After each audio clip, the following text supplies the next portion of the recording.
નમસ્તે વિદ્યાર્થી મિત્રો, અગાઉ આપણે ગોરીઓ ગુમ એની વાર્તા જોઈ, બરોબર. ગોરીઓ ક્યાંથી જાય છે? ગુમ થઈ જાય છે અને અંતે શેમાંથી નીકળે છે? રોટલામાંથી નીકળે છે, જે શું છે મિત્રો? ગપ્પુ છે, બરોબર. સોમા કાકા હતા, સોમાભાઈ, એમની વાડીમાં બે બળદ હતા, જે આપણે વાર્તા જોઈ. પછી છે કે પહેલા કહો અને પછી લખો. તો પહેલા આપણે આનો આન્સર લખવાનો છે અને પછી પહેલા બોલવાનો છે અને પછી આપણે લખવાનો છે. તો જોઈએ કે વાવણી પહેલા શું કરવું પડે. તો અગાઉ આપણે જોયું, બરોબર. સોમાભાઈ છે, જેમની ખેતર છે, તો એ લોકો શું કરે છે? વાવણી કરે છે બાજરાની. તો એની પહેલા એ શું કરતા હતા? તો કે ખેતર ખેડતા હતા. તો વાવણી પહેલા ખેતર ખેડવું પડે. તો કે કેમ મિત્રો ખેતર ખેડવું પડે? તો કે ખેતર ખેડવાથી જમીન કેવી થાય? પોચી થાય. અને પછી ખેતર ખેડી અને અંદર વાવણી કરવામાં આવે તો જમીન પોચી થવાને લીધે અંદર હવાની અવર જવર થાય, બરોબર. એટલે પાક કેવો ઉગે? સારો ઉગે, જમીન પોચી થાય તો. એટલે વાવણી કરતા પહેલા ખેતર ખેડવું પડે. ખેડૂતે જાગીને શું જોયું? તો કે ખેડૂતે જાગીને જોયું તો ગોરીઓ ગુમ હતો, બરોબર. ગોરીઓ રોટલાને બદલે ક્યાંથી મળ્યો હોત તો પણ તમને તે ગપ્પુ જ લાગ્યું હોત. તો કે જો ગોરીઓ રોટલાને બદલે બાજરીના ડુંડામાંથી નીકળો હોત તોય ગપ્પુ લાગે, બરોબર. પછી બાજરીમાંથી કોથળામાં જ્યારે બાજરી પૂરી અને એમાં નીકળો હોત તો પણ ગપ્પુ લાગે. લોટમાંથી નીકળો હોત તો પણ ગપ્પુ લાગે. પછી છે વાર્તામાં જે સૌથી પહેલા થયું તે પહેલા નંબરે, પછી થયું તે બીજા નંબરે, એમ પાંચેય વાક્યો ગોઠવીને લખવાના છે. એટલે કે મિત્રો આપણે વાર્તાના આધારે ક્રમમાં ગોઠવવાના છે. તો અહીંયા આપણને 6 ક્રમ આપ્યા છે, બરોબર. તો 6 ક્રમ પહેલા આપણે વાંચવા જરૂરી છે. તો પેલો કયો બનાવ બને છે? તો કે બાજરીના દાણા છૂટા પડ્યા, સોમાભાઈએ અડધું ખેતર ખેડ્યું, ગોરીઓ રોટલામાં બેઠો હતો, બે બળદમાંથી ગોરીઓ ગાયબ, બાજરાનો રોટલો તૈયાર થયો, ખેતરમાં બાજરી વાવી. તો મિત્રો આ 6 વાક્યમાં પેલો કયો બનાવ બન્યો? તો કે સોમાભાઈએ અડધું ખેતર ખેડ્યું. તો આ જે બીજા નંબરનું છે એને આપણે અહીંયા પહેલામાં લખવું પડશે, બરોબર. હું ખાલી અહીંયા જોડી દઉં છું એટલે તમારે અહીંયા લખવાનું રહેશે મિત્રો. પછી કયો બનાવ બને છે? જોવો તો કે ખેતર ખેડે છે, પછી એ થાકી જાય છે, અડધું ખેતર ખેડી આરામ કરવા જાય છે, બરોબર. ભૂખ લાગી તો જમીન આરામ કરે છે. તો પછી શું બનાવ બને છે? તો કે ગોરીઓ ગાયબ થઈ જાય છે. તો કે બે બળદમાંથી ગોરીઓ ગાયબ. તો આ જે વાક્ય છે એ બીજા નંબરમાં લખવાનું રહેશે. પછી કયો બનાવ બને છે? તો ગોરીઓ મળતો નથી. પછી સોમાભાઈ શું કરે છે? ખેતરમાં વાવણી કરે છે, બરોબર. તો વાવણી કરે એટલે કે ખેતરમાં બાજરી વાવી. 3 નંબરમાં આ આવશે મિત્રો, બરોબર. તો 6થા નંબરનું જે સેન્ટેન્સ છે એ 3 નંબરમાં લખવાનું રહેશે. ત્યારબાદ શેનો ક્રમ આવશે? તો કે બાજરી વાવી પછી શું કરે? બાજરી ઉગી જાય પછી ડુંડામાંથી બાજરીના દાણા શું કરવા પડે? છૂટા પાડવા પડે. તો 1 નંબર છે એ આપણે 5 નંબરમાં લખવાનું આવશે, બરોબર. ત્યારબાદ શું આવશે? છૂટા પડ્યા તો એનો શું થઈ જાય? બાજરો તૈયાર થઈ ગયો અને એમાંથી શું કરે? લોટ, એટલે કે બાજરાનો રોટલો તૈયાર થયો, બરોબર. તો બાજરાનો રોટલો શું થઈ ગયો? તૈયાર. આ ચોથામાં આવશે. આ પેલું વાક્ય છે એ અહીંયા ચોથામાં આવશે. પછી બાજરાનો રોટલો તૈયાર થઈ ગયો એટલે 5માનું વાક્ય 5મામાં જ આવશે. અને પછી રોટલો તૈયાર થઈ જાય છે તો ગોરીઓ ક્યાં બેઠો હતો? રોટલામાં. તો જે 3જા નંબરનું વાક્ય છે એ 6થા નંબરમાં આવશે, બરોબર. તો તમારે આવી રીતે વાક્યો ગોઠવી અને અહીંયા તમારે લખવાના છે, બરોબર. ત્યારબાદ છે કે ચાલો ગાઈએ ગીતડું.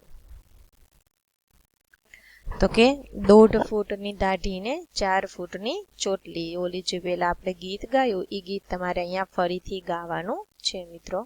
ત્યારબાદ છે કે વાંચો. તો કે અલી છે એ શું કે છે કે આ બસ કેટલી ધીમી ચાલે છે? જોક્સ છે, બરોબર. જોક્સ જોઈ લઈએ. થોડુંક હસવા જેવું આવી ગયું.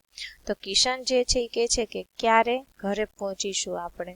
તો અલી કહે છે અરે બસ કરતા તો આપણે ઝડપથી દોડતા હોઈશું. તો કિશન કહે છે કે તો પછી ચાલને બસને ખિસ્સામાં મૂકી દોડતા દોડતા ઘરે પહોંચી જઈએ, બરોબર. અલી કહે પણ મારું ખિસ્સું તો ફાટેલું છે. તો કિશન કે ઓહ તો એમાંથી બસ નીચે પડી જશે. અલી કહે છે કે એક કામ કર, બસને તારા લંચ બોક્સમાં મૂકી દે. તો કિશન શું કરે છે? હા હા હા એમ હસે છે મિત્રો. બરોબર કે આમાં પણ શું આવ્યું મિત્રો? ગપ્પા જેવું જોક્સ આવ્યું. કેમ કે આપણી વાર્તા જોઈતી શું હતું? તો કે રોટલામાંથી ગોરીઓ મળ્યો, પણ રોટલામાં કોઈ દી ગોરીઓ હોય? એક ગપ્પું જ હતું. તો આમાં પણ એવું કહે છે કે બસને ખીચામાં મુકાય મિત્રો. બરોબર તો ઓલો કે ફાટેલું છે, તો કે બસ પડી જાય. તો કે લંચ બોક્સમાં, તો બસ લંચ બોક્સમાં આવે. બરોબર તો આવી રીતે બે મિત્રો છે એ વાત કરે છે, ગપ્પા મારે છે. આપણે એમ કહીએ કે નવરા બેઠા હોય ગપ્પા મારે.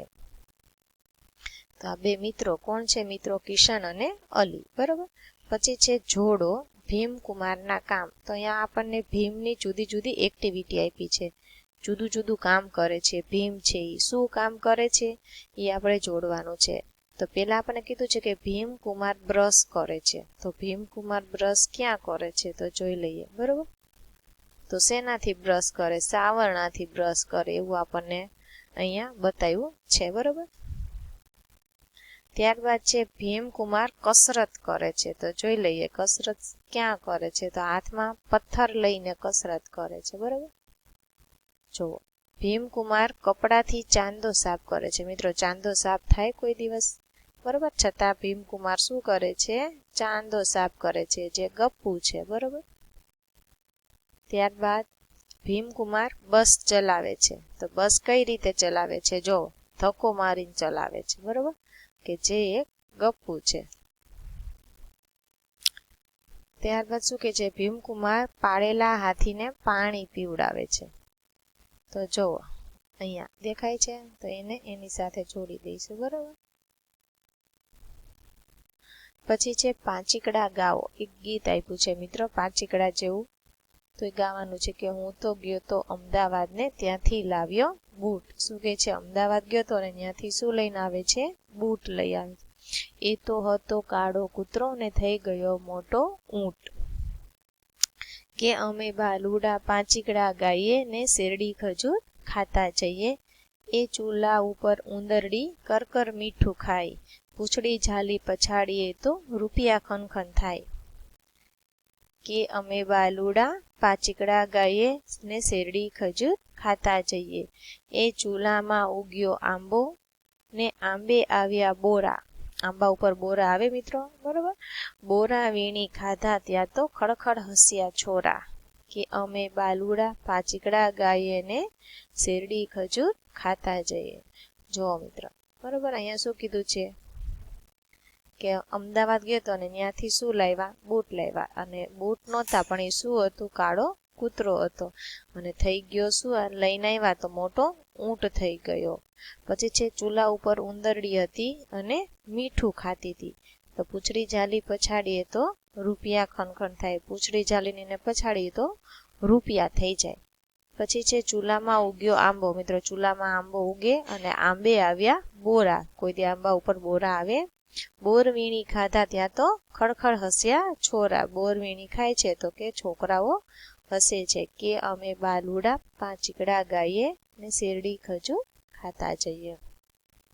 પછી છે સાચું હોય તો તેનું ગપ્પુ બનાવવાનું છે, અને જો ગપ્પુ હોય તો તેનું સાચું બનાવવાનું છે. તો આપણને એક ઉદાહરણ આપ્યું છે, જોઈ લઈએ કે ઉડતા ઉડતા બગલો થાકી ગયો તો પોતાની જ પાંખ પર સૂઈ ગયો. તો આ મિત્રો શું છે? ગપ્પુ છે. પોતાની પાંખ પર સૂઈ શકે? ના સૂઈ શકે. તો એનું આપણે શું બનાવવાનું છે? સાચું બનાવવાનું છે કે ઉડતા ઉડતા બગલો થાકી ગયો તો પોતાના માળામાં જઈ સૂઈ ગયો. જે વાક્ય શું છે મિત્રો? સાચું છે. પછી છે કીડીના પગ નીચે હાથી દબાઈ ગયો. તો મિત્રો કીડી છે એના પગ નીચે હાથી દબાઈ શકે? તો આ વાક્ય કેવું છે? તો કે ગપ્પુ છે. તો અહીંયા તમારે શું લખવાનું છે? ગપ્પુ. તો તમારે સાચું વાક્ય બનાવવાનું છે. તો કઈ રીતે બનાવશો? તો કે હાથીના પગ નીચે કીડી દબાઈ ગઈ. બરોબર છે, હોઈ શકે એમ, શક્યતા થઈ શકે એવું બની શકે. જે સાચું વાક્ય આપણે કરવાનું છે. બરોબર ત્યારબાદ છે આકાશમાંથી દૂધ પાકનો વરસાદ વરસ્યો. મિત્રો દૂધ પાકનો કોઈ દી વરસાદ વરસે? તો આ વાક્ય કેવું છે? ગપ્પુ છે. તો તમારે સાચું વાક્ય શું બનાવશો? તો કે આકાશમાંથી પાણીનો વરસાદ વરસ્યો. બરોબર પંખીઓ આકાશમાં ઉડે છે. બરોબર તો આ વાક્ય કેવું છે મિત્રો? સાચું છે. તો અહીંયા આપણે લખશું સાચું. તો તમારે આનું ગપ્પુ વાક્ય બનાવવું હોય તો તમે કેવી રીતે બનાવી શકો? બરોબર, તો કે એમ પણ થઈ શકે, પંખીઓ આકાશમાં ઊંઘે છે. બરોબર, ઉડે છે ને બદલે ઊંઘે છે. તો આપણે શું કરી શકીએ? ગપ્પુ થઈ શકે. કોઈ દી આકાશમાં ઊંઘે નહીં પંખી. બરોબર, આપણે તો ગપ્પુ વાક્ય બનાવવાનું છે. તો પંખીઓ આકાશમાં ઊંઘે છે. બરોબર, ત્યારબાદ જોઈએ કે ખિસકોલીએ મારું બિસ્કિટ લીધું. ખિસકોલી હોય, બરોબર, એ શું કરે છે? મારું બિસ્કિટ લીધું. તો આ સેન્ટેન્સ કેવું છે મિત્રો? ગપ્પુ છે કે સાચું છે? બરોબર, તો સાચું, કેમ કે ઓલું થઈ ગયું હોય તો ખિસકોલી આવીને શું કરે? લઈ જાય. સાચું છે. તો આનું ખોટું બનાવવું હોય તો શું બને? તો કે મેં ખિસકોલીનું બિસ્કિટ લીધું. ખિસકોલીનું બિસ્કિટ હોય? બરોબર, ન હોય. એ ક્યાં લેવા જાય? તો કે મેં ખિસકોલીનું બિસ્કિટ ખાધું. બરોબર, ખિસકોલીના બિસ્કિટ આપણે ખવાય? ના ખવાય, જે ગપ્પુ છે. મેં આજે સવારે દૂધ સાથે અંધારું ખાધું. અંધારું ખાવાનું હોય મિત્રો, તો આ વાક્ય કેવું છે? ગપ્પુ છે. તો શું આવે? કે મેં આજે સવારે દૂધ સાથે બિસ્કિટ ખાધા, કે જે શું છે મિત્રો? સાચું છે. બરોબર, તો તમારે એ વાક્ય લખવાનું રહેશે.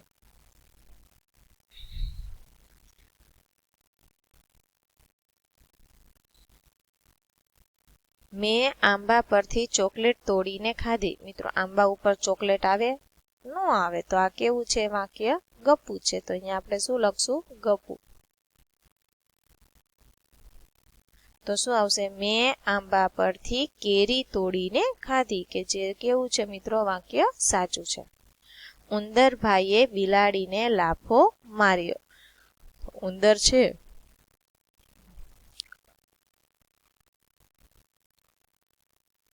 બિલાડીને લાફો મારે? ન મારવા જાય. બરોબર, કેમ કે બિલાડી જ ઉંદરને ખાઈ જાય. તો આ વાક્ય કેવું છે મિત્રો? ગપ્પુ છે. બરોબર, તો એમ થઈ જાય કદાચ બિલાડીએ ઉંદરને લાફો માર્યો. બરોબર, બિલાડી એને લાત મારે, બિલાડીએ ઉંદરને લાત મારી, એમ પણ થઈ શકે. મને મચ્છર કરડે છે. તો આ કેવું છે મિત્રો? સાચું છે. તો આનું તમારે ગપ્પુ બનાવવું હોય તો તમે શું કરી શકો? આ સેન્ટેન્સ સાચું છે. મને મચ્છર કરડે છે. કદાચ તમને મચ્છર કરડતા હોય તો હું મચ્છરને કરડું છું. તો એ વાક્ય કેવું થઈ ગયું મિત્રો? ગપ્પુ થઈ ગયું. તો તમારે એ ગપ્પુ વાક્ય બનાવી દેવાનું છે. બરોબર, પછી છે કે ચાલો ગાયે ગીતરું. 1.5 ફૂટની દાઢીને 4 ફૂટની ચોટલી. જે સૌથી પહેલા આપણને ગીત ગાયું હતું એ ગીત પાછું આપણે અહીંયા રિપીટ કરવાનું છે મિત્રો. આગળથી વાંચો, પાછળથી વાંચો. મિત્રો શું કીધું છે આપણને જોઈ લઈએ. આગળથી અને પાછળથી, બરોબર, રિવર્સલી વાંચો. કાકા, તો બધા શબ્દો એક જ થશે. કાકા. બરોબર, તમે આમ વાંચો તોય મામા અને આમ વાંચો તોય મામા. બરોબર, દાદા, નાના, આમ વાંચો તોય. આ 2 અક્ષરના છે, આ 3 અક્ષરના છે, આ 4 છે. તો કડક, તો એ પણ કડક. સરસ, તો સરસ. દરદ. બરોબર, આ બધા શબ્દો એમ નામ જ રહે છે. નવીન, તો નવીન. એના એ જ શબ્દો વંચાય છે. મલયાલમ, મલયાલમ. નવ જીવન, તો નવ જીવન. કલક, કલક, તો કલક, કલક. એના એ જ શબ્દો આપણને વંચાય છે. આગળથી વાંચો તો પણ એ જ વંચાય છે, પાછળથી વાંચો તો પણ એ જ વંચાય છે. બરોબર, એવા આવા શબ્દો છે. તો તમારે અહીંયા લખવાના. સારસા, તો અહીંયા એવો એક શબ્દ તમારે આવો લખવાનો છે. તો એક એવો શબ્દ કયો છે કે જે આગળથી અને પાછળથી વાંચો કેટલા અક્ષરનો છે? 5 અક્ષરનો. તો એના એ જ રે. તો અહીંયા તમારે એક શબ્દ લખવાનો છે મિત્રો. બરોબર, સેજ વિચારીને અહીંયા તમારે આનો આન્સર એક લખવાનો રહેશે. વિદ્યાર્થીઓને 2 જૂથમાં વેચી અને વારાફરતી એક એક શબ્દ મોટેથી સમૂહમાં બોલવાનું કહેવાનું છે. તો વિદ્યાર્થીઓને છે આવી રીતે 2 જૂથમાં વેચી દેવાના છે. બરોબર, અને શબ્દ બોલવાના છે. બરોબર, ગીત, તો આગળ શું લગાવી દીધું? સ લગાવી દીધું. સંગીત થઈ ગયું. ગીત, તો સંગીત. 2 શબ્દો બની ગયા. ગંધ, તો જે ખરાબ વાસ આવે એને શું કહીએ? ગંધ. તો સુગંધ, આગળ શું શબ્દ લગાવ્યો? તો સુગંધ, એટલે કે સારી ગંધ, સારી સુવાસ, વાસ. તો આગળ ની લગાવ્યો તો નિવાસ. માન, તો માન સન્માન કહીએ. આગળ અપ લગાવ્યું તો અપ